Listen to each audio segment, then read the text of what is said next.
여러분 시청자 여러분, 방송 사고가 났습니다. 제가 뭐 너무 열중한 나머지 이 파편이 튀어가지고 그 파편을 닦는다고 살짝 이렇게 손을 냈는데 그냥 화면 중지 스톱이 되어버렸습니다. 그래서 이어서 2턴으로 하겠습니다. 예, 양해해 주시기 바랍니다. 의장은 속으로 쾌재를 불렀다. 하지만 일이 잘못되면 자신이 그 책임을 져야 한다. 의장은 신중하게 말했다. 그대의 제안을 받아들이기 어렵소. 비록 그대가 자발적으로 죽음이나 추방을 받아들인다고 해도 그 일은 코살라의 왕에게 알려질 것이 확실하오. 그는 상가가 벌을 가했다고 결론 내리고 상가에 대해 조치를 취할 것이 확실하오. 왕자는 의장의 속마음을 알아차렸다. 그것이 어렵다면 내가 한 가지 해결책을 제안하겠습니다. 내가 파리브라자카, 방랑하는 수행자가 되어 이 나라를 떠나는 것입니다. 그것은 추방의 한 종류입니다. 왕자의 제안에 의장은 솔깃해졌다. 그래도 과연 왕자가 그렇게 할 수 있을지 의심스러워 그에게 물었다. 부모와 아내의 승낙 없이 어떻게 그대가 파리브라자카가 될 수 있겠소? 그의 질문은 승낙을 받으라는 말이었다. 하늘을 한번 쳐다본 왕자가 말했다. 최선을 다해 부모님과 아내의 승낙을 얻겠습니다. 그리고 승낙 여부에 상관없이 즉시 이 나라를 떠날 것을 약속합니다. 화끈하네. 제가 생각해도 너무 화끈해. 화끈하죠? 예. 의장은 물론이고 다른 사람들도 왕자의 제안이 최선의 해결책임을 알아차렸다. 그들은 그의 제안을 받아들였다. 이렇게 해서 이틀에 걸친 날선 논쟁이 끝났다. 상가는 가우타마 시다르타 왕자는 즉시 출가자가 되어 나라 밖으로 나가고 동원령을 내리고 콜리아의 전쟁을 선포한다는 두 가지 사항을 결정했다. 그런데 막 사람들이 일어서려고 할 때 한 젊은이가 설명과 함께 한 가지 제안을 했다. 두 가지 일이 동시에 진행되면 코살라의 왕이 왕자가 전쟁을 반대하다가 상가에 의해 추방된 것임을 알아차릴 것입니다. 그렇게 되면 상가에 좋을 일이 없으니 두 가지 일 사이에 시간차를 두어 코살라의 왕이 두 사건 사이의 연관성을 알아차리지 못하게 하는 것이 어떻습니까? 그의 말을 들은 사람들은 큰일 날 뻔했다며 즉시 이 제안을 받아들였다. 안심하는 사람들 속에는 전쟁에 반대한 소수파도 있었다. 자신의 의견을 말할 용기가 없었던 그들은 그래도 최악의 상황은 피했다며 남몰래 안도의 한숨을 내쉬었다. 우리는 이 이야기에서 한 가지 놀라운 사실을 알 수 있다. 생로병사로부터의 해탈이라는 고귀한 동기로 출가한 것으로 알려진 가우타마 시다르타 왕자가 실은 샤캬족 내부에서 발생한 노선 투쟁의 패배에 따른 정치적인 압력을 받아 출가를 선택할 수밖에 없었다는 것이다. 이는 그의 출가가 사전에 계획된 것이 아니라 우발적이었다는 것을 말한다. 이 놀라운 주장은 과연 진실일까 아니면 거짓일까? 여러분님, 진실일까요 거짓일까요? 진실 확률가 절반 이상. 진실일 확률이 절반 이상이랍니다. 자, 독자 여러분들은 필자가 소설을 썼다고 생각할 것이다. 그런데 이 소설은 필자가 아니라 암베드카르라는 사람이 썼다. 1891년에 태어나서 1956년에 사망했습니다. 인도의 최하층 계급인 불가촉 천민으로 태어난 암베드카르는 강철과 같은 의지로 공부하고 불과 같은 투지로 불가촉 천민 해방운동에 온몸을 던졌다. 그는 인도에서 대학을 졸업하고 미국과 영국에 유학해 석박사 학위를 가진 고급 지식인이 되어 인도로 돌아왔다. 마침내 독립한 인도의 초대 법무장관이 된 그는 인도 헌법을 만드는 데 핵심적인 역할을 하기도 했다. 암베드카르 박사 등의 노력으로 법적으로는 불가촉 천민에 대한 차별이 사라졌지만 현실에서는 힌두교라는 거대한 장벽이 가로막고 있었다. 그런 그에게 사람의 귀천은 태생이 아니라 그가 하는 말과 행동에 의해 결정된다. 넌 붓다의 가르침은 어둠 속에서 찾아낸 한 줄기 빛이었다. 뜻밖의 불교에서 평등 사상을 발견한 암베드카르는 수십만 명의 불가촉 천민과 함께 불교를 개종했다. 1957년 민중교육협회는 그가 남긴 원고들을 모아 The Buddha and His Dhamma, 이게 담마로 되어 있네요. 붓다와 진리라는 책을 출간했다. 이 책의 제1권인 시다르타 고타마, 시다르타 가우타마 How a 이게 뭐야? How a Bodhisattva became the Buddha.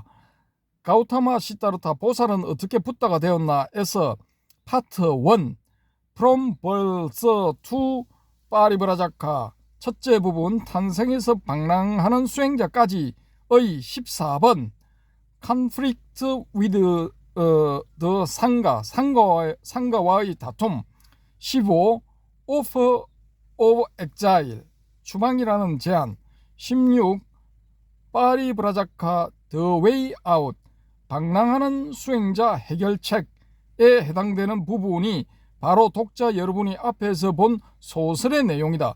물론 필자가 긴장감 넘치는 현장의 생생한 느낌을 강조하기 위해 간결한 대화체로 된 원문에 약간의 덧칠을 했지만 내용은 원본과 같다.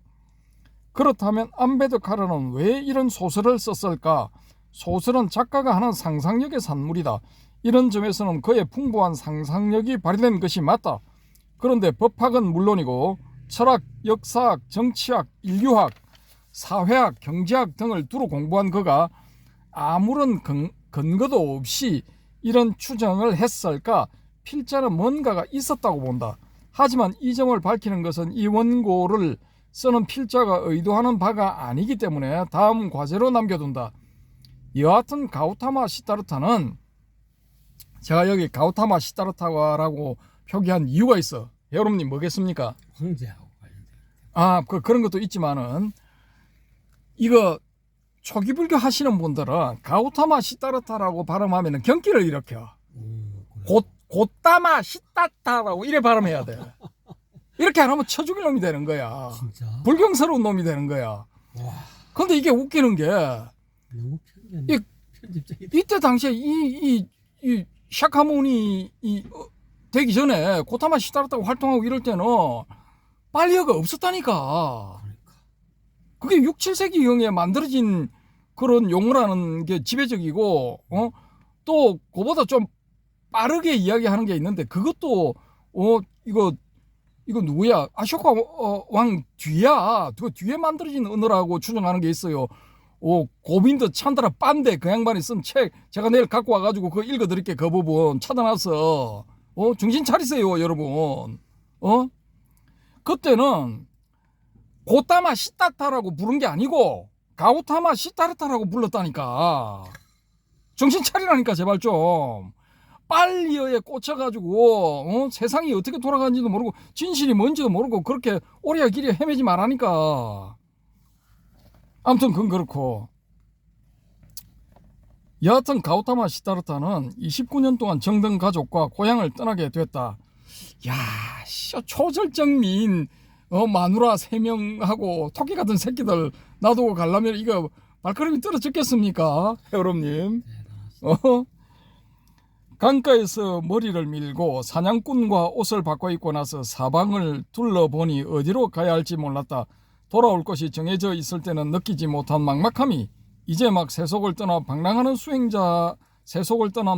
수행자의 머리로 가슴으로 물밀듯이 밀려왔다. 나라 밖으로 가기는 가야 하겠는데 땡땡땡. 독자 여러분이 그러면 어디로 가겠는가? 북쪽으로 가려니 설산 히말라야가 떡하니 버티고 있다. 도저히 넘을 수가 없다. 동쪽으로 가려니 몇 나라를 지나면 바다가 나타난다. 바다 건너 또 어디로 가야 하나? 남쪽으로 가려니 몇 나라를 지나면 빈디아 산맥이 있는 데칸 고원이 끝없이 펼쳐져 있다. 그렇다면 서쪽도 만만하지 않다. 인더스라는 큰 강을 건너면 나오는 고개를 넘으면 전혀 다른 세상이 있다는데 가는 길이 너무 멀어 무사할지 장담할 수 없다.